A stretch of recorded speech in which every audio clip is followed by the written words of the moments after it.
Séparer le bon grain de l'ivraie. Il est important que les étudiants fassent parfois un pied de nez à leurs études. Ils ne sont pas là pour vénérer les connaissances établies, mais pour les remettre en question. Jacob Bronowski, auteur et présentateur de The Ascent of Man, l'ascension de l'homme.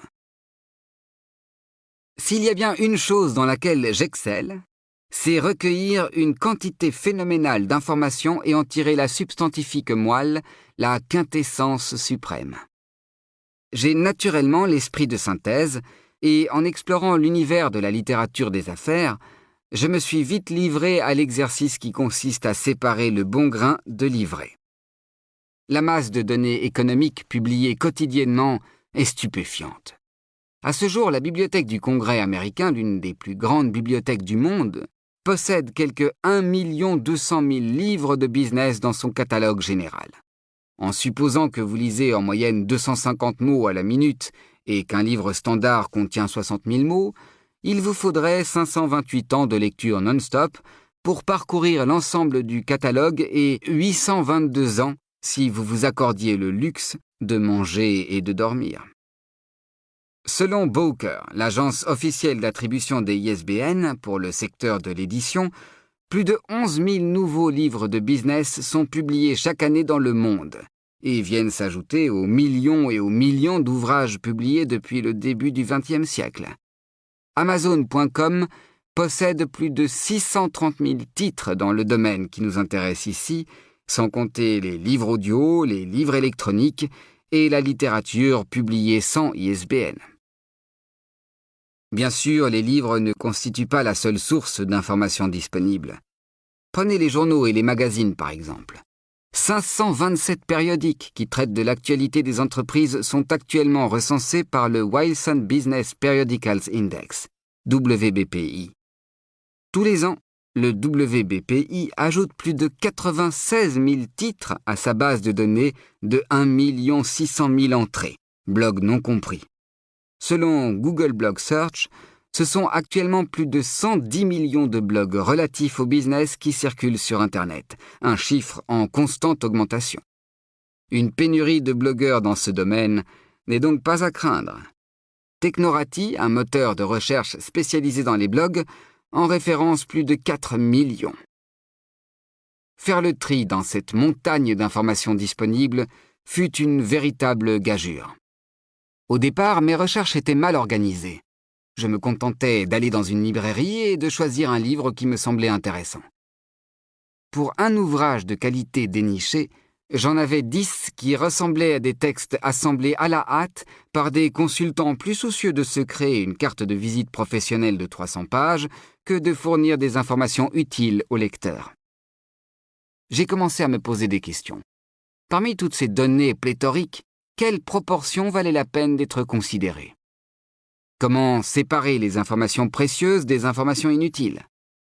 Mon temps et mon énergie étant forcément limités, je me suis mis à chercher un outil de sélection qui me permettrait de cibler les ressources utiles et de laisser de côté celles sans intérêt. Mais plus je cherchais, plus je me rendais compte qu'un tel outil n'existait pas. J'ai donc décidé de le créer moi-même. C'est ainsi que j'ai entrepris un vaste travail de tri qui m'a conduit à publier les résultats de mes recherches sur mon site web, à la fois pour les archiver et les diffuser à toute personne intéressée. C'était un projet personnel, rien de plus. Je n'étais qu'un jeune diplômé qui faisait de son mieux pour apprendre quelque chose d'utile et qui, en faisant partager ses travaux, avait le sentiment d'utiliser efficacement son temps et son énergie. Pourtant, le jour arriva où le Personal MBA devint disponible pour tous. Je ne m'y attendais pas le moins du monde. Et cet événement transforma le cours de mon existence. Mais je n'ai pas fini de vous expliquer comment j'en suis arrivé là. La toile au service du Personal MBA. Celui qui décrit le mieux le problème est celui qui a le plus de chances de le résoudre. Dan Rome, auteur de Convaincre en 2 coups de crayon. Non seulement je lisais des livres, mais je m'intéressais de près à plusieurs centaines de blogs. Quelques-unes des meilleures approches dans ce domaine étaient diffusées sur Internet des mois, voire des années avant d'être éditées et je tenais absolument à les découvrir dès leur apparition. Je suivais assidûment un blogueur comme Seth Godin.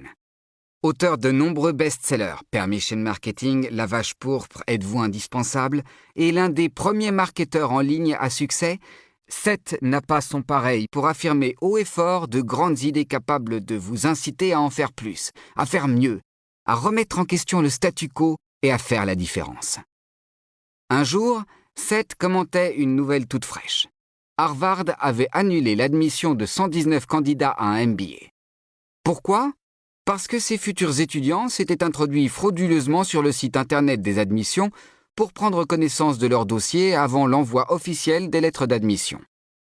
Cette histoire a suscité un déchaînement médiatique et soulevé la question de savoir si les étudiants en MBA étaient naturellement enclins au mensonge, au vol et à la tromperie, ou si les écoles de commerce les pervertissaient.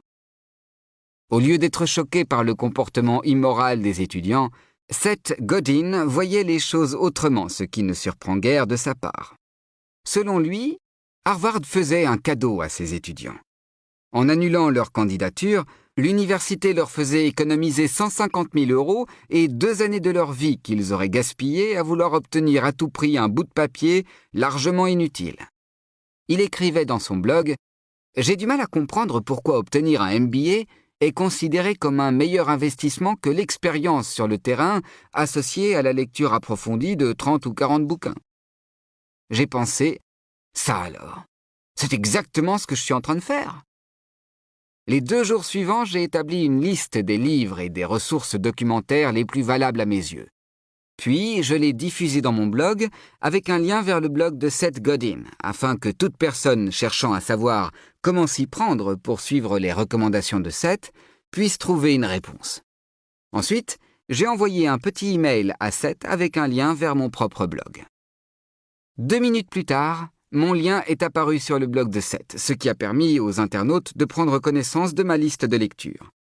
C'est à partir de ce moment-là que des lecteurs du monde entier incroyablement nombreux ont commencé à visiter mon site web. Des blogs de développement personnel très populaires, comme lifehacker.com, ont eu vent de cette histoire qui s'est ensuite répandue sur des sites de médias sociaux tels Reddit, Digg et Delicious. Durant la première semaine d'existence du Personal MBA, 30 000 personnes ont visité mon site pour voir mes travaux en cours. Et encore mieux, ils ont commencé à s'exprimer. Certains lecteurs ont posé des questions du style « Par où commencer ?» D'autres m'ont fait part de livres particulièrement intéressants qu'ils avaient lus pour m'aider dans ma recherche. Quelques-uns m'ont dit que mon projet était naïf et que je perdais mon temps, mais je ne me suis pas laissé décourager pour autant et j'ai poursuivi mes lectures, consacrant tout mon temps libre à développer le Personal MBA. Résultat, le mouvement d'auto-formation à l'univers de l'entreprise a fait boule de neige. Dans un laps de temps très court, le Personal MBA a pris une ampleur planétaire, passant du projet d'un seul homme à un mouvement mondial de grande envergure. Le site personalmba.com a été visité plus de 1,6 million de fois depuis sa naissance début 2005 et le projet a été relaté dans les colonnes du New York Times, du Wall Street Journal, du Bloomberg Business Week, du Time, de Fortune, de Fast Company et de centaines d'autres organes de presse et sites web indépendants. Fin 2008, j'ai quitté Procter & Gamble pour me consacrer à plein temps au Personal MBA. Certes, mon projet de liste de lecture pour apprendre le business par soi-même me passionnait, mais je me suis vite aperçu qu'il n'était pas suffisant. Les gens lisent des livres de business pour résoudre des problèmes spécifiques ou s'améliorer. Ils cherchent des solutions et une liste de livres à lire, bien que précieuse, ne suffit pas. Les livres eux-mêmes ne sont pas aussi importants que les idées et les connaissances qu'ils renferment. Mais beaucoup de mes lecteurs passaient à côté de ce qu'il y avait de plus intéressant parce qu'ils tournaient des pages pendant des heures avant de trouver la bonne information. Ils partaient enthousiastes, mais abandonnaient après avoir lu 2 ou 3 livres. Ils jugeaient les fruits trop longs à récolter et ne pouvaient pas se soustraire aux exigences de leur vie professionnelle et familiale. Il fallait que j'aille plus loin pour les aider. Les modèles mentaux de Charlie Munger. Selon moi, il est indéniable que le cerveau humain fonctionne d'après des modèles. Le tout, c'est d'avoir un cerveau qui fonctionne mieux que celui de son voisin parce qu'il comprend les modèles les plus fondamentaux, ceux qui font l'essentiel du travail. Le milliardaire Charles T. Munger, partenaire commercial de Warren Buffett, PDG de Wesco Financial et vice-président de Berkshire Hathaway. J'ai entrevu pour la première fois ce qu'allait devenir mon projet lorsque j'ai découvert le travail de Charles T. Munger. Charlie est né à Omaha, dans le Nebraska, peu avant la Grande Dépression. Il séchait les cours de sport du lycée pour lire et satisfaire ainsi son insatiable curiosité sur le fonctionnement du monde qui l'entourait. Sa première expérience du business remonte à l'époque où il travaillait dans l'épicerie familiale pour 2 $ par jour. En 1941, Charlie a terminé le lycée. Après 2 années passées à étudier les mathématiques et la physique à l'Université du Michigan, il s'est engagé dans l'armée de l'air, où il s'est formé à la météorologie. En 1946, après avoir quitté l'armée, il a été admis à la faculté de droit de Harvard, alors qu'il n'avait pas de licence universitaire, un diplôme qui n'était pas indispensable à l'époque pour entrer dans cette école.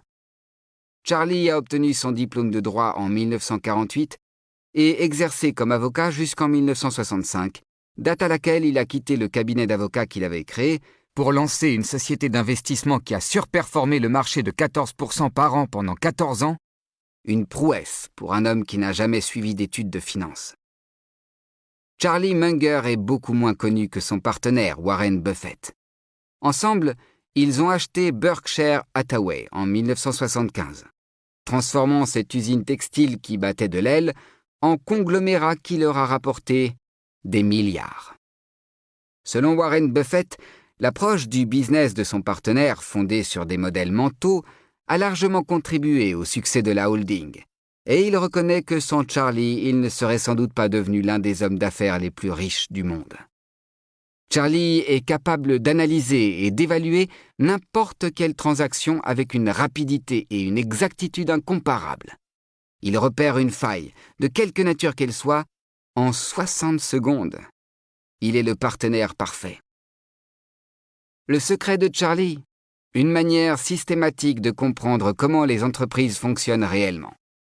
Même s'il n'a jamais étudié l'économie et la finance dans une école ou à l'université, c'est un autodidacte qui a passé sa vie à s'intéresser aux sujets les plus variés.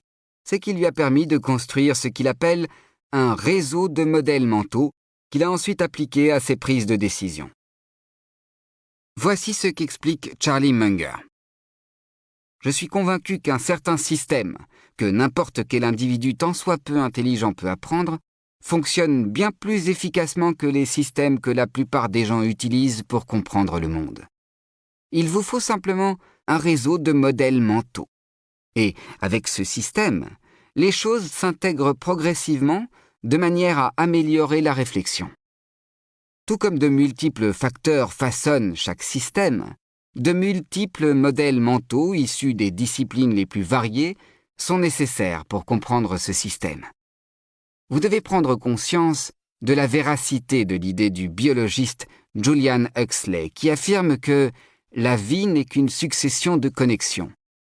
Par conséquent, vous devez avoir tous les modèles et vous devez voir la connexion et les effets de la connexion. Il est assez amusant d'être là et de mieux raisonner que des gens beaucoup plus intelligents que vous parce que vous vous êtes exercé à devenir plus objectif et plus pluridisciplinaire. En outre, cela peut rapporter gros, je peux vous le certifier, d'après mon expérience personnelle. En fondant leurs décisions d'investissement sur leur solide connaissance du fonctionnement des entreprises, des êtres humains et des systèmes, Buffett et Munger ont créé une société qui pèse plus de 195 milliards de dollars, une réussite stupéfiante pour un météorologue devenu avocat et n'ayant reçu aucune formation au monde des affaires. Par son approche, Munger confirmait totalement ce que je pensais. Voilà un homme qui, des décennies auparavant, avait décidé de faire ce que j'étais en train de faire, et avec quelle réussite! Sa méthode d'identification et d'application de principes fondamentaux me parlait bien davantage que la plupart des livres d'économie et de finance que j'avais lus. Je me suis promis que j'allais apprendre tout ce qu'il était possible d'apprendre sur les modèles mentaux que Charlie utilisait pour prendre ses décisions. Malheureusement, Charlie Munger n'a jamais édité un recueil complet de ces modèles mentaux. Il y a fait allusion dans ses discours et ses essais, allant même jusqu'à publier une liste des principes psychologiques les plus utiles à ses yeux dans Poor Charlie's Almanac. Mais il n'a jamais écrit un ouvrage contenant tout ce que vous devez savoir pour réussir en affaires. Si je voulais comprendre les principes fondamentaux du fonctionnement des individus qui réussissent dans leur entreprise, je devais les découvrir par moi-même. Et pour les découvrir par moi-même, je devais réviser de fond en comble ma compréhension du monde de l'entreprise.